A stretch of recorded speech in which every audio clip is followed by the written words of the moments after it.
म दुईटा ल्याप्चर लगाएर रविजी भाग्दैनन् भन्ने जिम्मा लिएर निकाल्दिन तयार छु। कसैले कसैलाई विश्वास गर्नु पर्यो नि त है। त्यस कारणले गर्दाखेरि सरकारलाई आह्वान गर्न चाहन्छु, यस्ता खालका ओलझोल पूर्ववर्ती सरकारहरूले गरेका चाहिँ खराब कामहरू होइन, नियतवश गरिएका षड्यन्त्रमूलक यी कामहरूका पक्षमा तपाईँहरू पृष्ठपोषण नगर्नुहोस्। चाँडोभन्दा चाँडो चाहिँ सहकारी पीडितहरूको पैसा फिर्ता हुने सुनिश्चितता सहित यो निर्णय गर्नुहोस्। गठबन्धनको सरकारले फिर्ता गर्यो। हाम्रो गठबन्धनमा मै थुना पर्यो, हाम्रो गठबन्धनमा त मै थुना पर्यो। देखिहाल्नु भयो हालत के हो। उहाँले के भन्नुभयो भने सुन्नुहोस्, उहाँले के भने मलाई सन्देश उहाँले केही पठाउनु भएन, तर उहाँले भनेकोबाट मलाई इन्ट्रेस्टिङ एउटा मिठो चाहिँ के लाग्यो भने, सुनिलजी हाम्रो संविधानमा प्रब्लम रहेछ, त्यस कारणले म यहाँ नयाँ संविधान कस्तो बनाउने भनेर लेखिरहेको छु भनेर भन्नुभयो। मलाई बडा खुसी लाग्यो। मैले पनि भने तपाईँले नयाँ लेख्दै गरेको संविधानमा म पनि 2टा हरफ थपौँला भनेर भने। अब त्यो त आउँछ नि त पछि। सङ्केत तपाईँ रासोपाबाट कहीँबाट निर्वाचनमा उठ्दै हो उम्मेदवार। नेपाली काङ्ग्रेसबाट 23,000 फरकमा जितेको मान्छे, मलाई त्योभन्दा बढी फरकै चाहिएको छैन। एमालेको झोले, काङ्ग्रेसको झोले, माओवादीको झोले गएर न्यायाधीश भएपछि के हुन्छ हालत?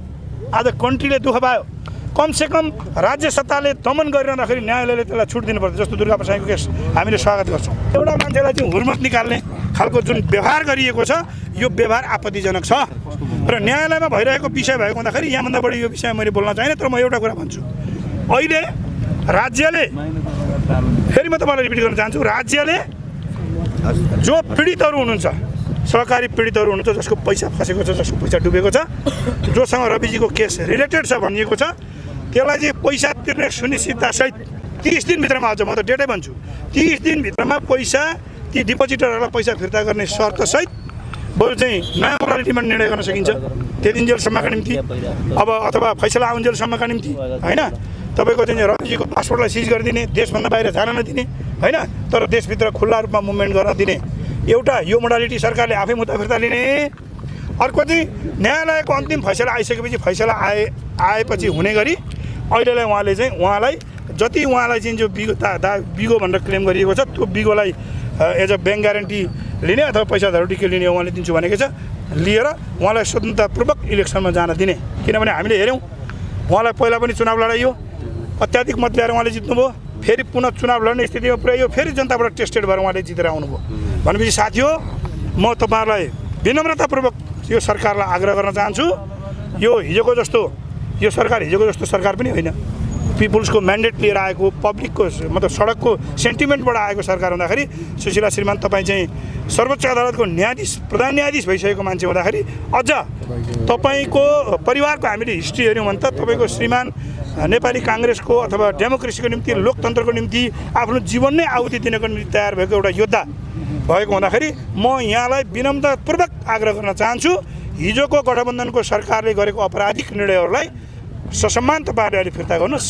त्यो नै नेपाली जनताको पक्षमा, तपाईँहरूको पक्षमा र आम यो देशवासीको पक्षमा हुनेछ। नभएदेखि देशले अझै भाइलेन्स बिहेभ गर्न सक्छ। र सुन्नुहोस् न, म सक्छु अझै। र अर्को कुरा, म सम्माननीय पूर्व के अरे चाहिँ सर्वोच्च अदालतको प्रधान न्यायाधीश, अहिलेको हाम्रो नेपालको मन्त्री र गृहमन्त्रीज्यूहरूलाई म के भन्न चाहन्छु भने, तपाईँहरूले मुद्दा फिर्ता लिइरहँदाखेरि रवि लामिछाने भन्ने मान्छे भाग्छ भन्ने तपाईँहरूलाई डर छ भने मलाई बोलाउनुहोस्। म नेपालमा गत 6 वर्षदेखि लगातार रूपमा हाइएस्ट ट्याक्स पेयर, एजुकेसन र हेल्थमा हाइएस्ट ट्याक्स पे गरेको मान्छे हो।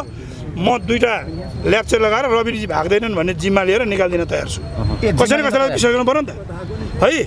त्यस कारणले गर्दाखेरि सरकारलाई आह्वान गर्न चाहन्छु, यस्ता खालका ओलझोल पूर्ववर्ती सरकारहरूले गरेका चाहिँ खराब कामहरू होइन, नियतवश गरिएका षड्यन्त्रमूलक यी कामहरूका पक्षमा तपाईँहरू पृष्ठपोषण नगर्नुहोस्। चाँडोभन्दा चाँडो चाहिँ सहकारी पीडितहरूको पैसा फिर्ता हुने सुनिश्चितता सहित यो निर्णय गर्नुहोस्। जनताले सहयोग गर्छ, म पनि गरिदिन्छु। भनेको छोड्नलाई जिम्मा डाक्टर सुनिल शर्माले जम्मा लिन तयार हुनुहुन्छ। सहकारी पीडितहरूको पैसा फिर्ता गर्ने शर्तमा, सशर्त होइन, यदि राज्यलाई विश्वास छैन भने मलाई बोलाएर साइन गराउनु, म साइन गरिदिन्छु।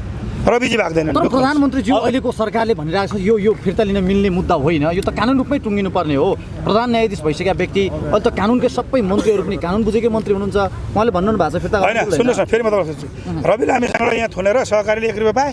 फिर्ता पाएन नि, कि त फिर्ता गराउनु पऱ्यो? खोइ त फिर्ता गराएको छैन नि त।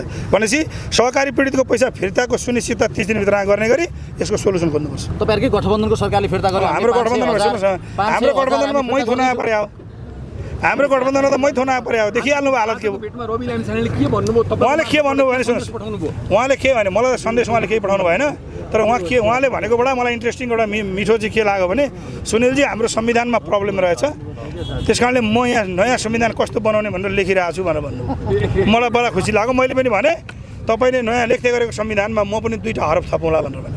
अब त्यो त आउँछ नि त पछि। अब डाक्टर साहब अन्तिम प्रश्न, अब तपाईँ नेपाली कङ्ग्रेसको नेता, नेपाली कङ्ग्रेस भने पछाडि आम कार्यकर्ता पनि रवि लामिछानेलाई सहकारी ठग्ने हो भनेर चित्रण गर्छन्। त्यो नेपाली कङ्ग्रेसभित्रको सेन्टिमेन्ट हो। अधिवेशन पनि आउँदैछ, तपाईँले रवि लामिछानेलाई भेटेर रवि लामिछानेको प्रवक्ता जसरी अगाडि आएर प्रस्तुत हुँदा तपाईँलाई कङ्ग्रेसको नेता मान्छन्? तपाईँ त कङ्ग्रेसको भविष्य बोकेको नेता हो नि, आफ्नो भविष्य खरानी बनाउनु भयो नि तपाईँले।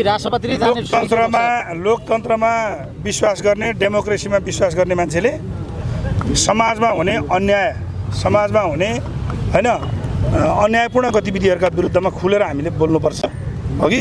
र यो एउटा खालको षड्यन्त्र पनि हो। र आजकै मितिमा रवि लामिछाने दोषी हो या होइन भन्ने यो विषय पनि होइन, किनभने अदालतमा विचाराधीन मुद्दा हो र त्यो विचाराधीन मुद्दाको अन्तिम फैसला आउन बाँकी छ। त्यसले भन्ला होइन। म फेरि भन्दैछु तपाईँलाई, यो म फेरि पनि भन्दैछु तपाईँलाई, रवि लामिछानेलाई होइन देशभित्रको मुभमेन्ट गर्न दिने गरी, विदेश जान नपाउने गरी अथवा अन्य मोडालिटीमा नयाँ नयाँ मोडलहरू निकाल्न सकिन्छ।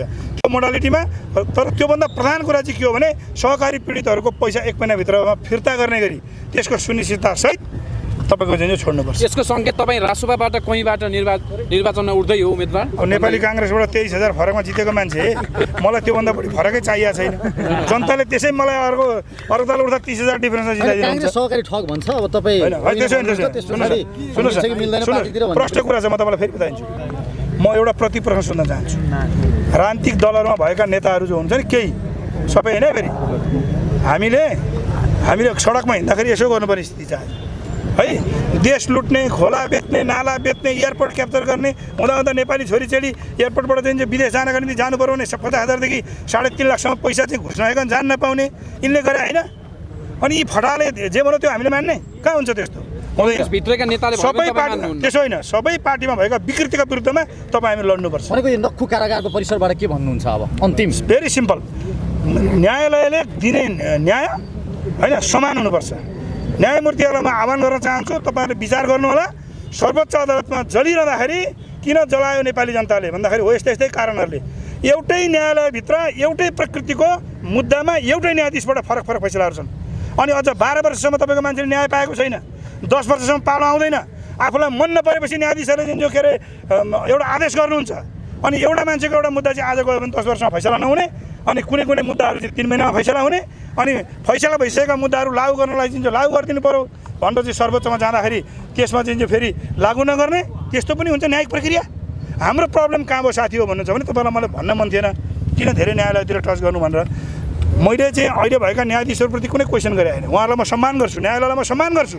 तर जब राजनीतिक दलहरूले आफ्ना झोले कार्यकर्ताहरू भर्ती गर्न थाल्नुभयो जिल्लादेखि सर्वोच्चसम्म, एमालेको झोले, काङ्ग्रेसको झोले, माओवादीको झोले गएर न्यायाधीश भएपछि के हुन्छ हालत? आज कन्ट्रीले दुःख पायो। कमसेकम राज्य सत्ताले दमन गरिरहँदाखेरि न्यायालयले त्यसलाई छुट दिनुपर्छ। जस्तो दुर्गा प्रसाईको केस हामीले स्वागत गर्छौँ, सर्वोच्चले गरेको राम्रो निर्णय यसपालि होइन। थुन्न त उहाँहरूले थुन्नुभयो होइन, सरकारले थुन्यो, तर कमसेकम न्यायालयले न्याय दियो नि। हो अझै पनि केही न्यायाधीशहरू, मेजोरिटी न्यायाधीशहरूले न्याय सम्पादनमा राम्रो काम गर्नुभएको छ, उहाँहरूलाई धन्यवाद छ। तर काहीँ न केही माल प्र्याक्टिस पनि छ, त्यसको अन्त्य हुनुपर्छ र झोलेलाई न्यायाधीश बनाउने प्रथाको हामीले अन्त्य गर्नुपर्छ। डाक्टर साहब, अब यो काङ्ग्रेसको अधिवेशन पनि नजिकै छ, अब रविकै प्रवक्ता पनि तपाईँलाई भोट हाल्छ नि त काङ्ग्रेसका महाधिवेशन प्रतिनिधिले? होइन, कसको प्रवक्ता होइन, सत्य न्यायको पक्षमा बोल्ने हो। हिसाब यहाँ हुँदैन, हिसाब उपरमा हुन्छ होइन, हिसाब माथि गर्ने हो। भोलि पर्सि अब पैसा नि देख्ने कहिँदैन। सरदर आयु कति हो? सबभन्दा बढी नेपाली हामी बाँच्यौँ भने सरदरमा 80 कटु लाग्यो, 73 वर्ष छ अहिले होइन।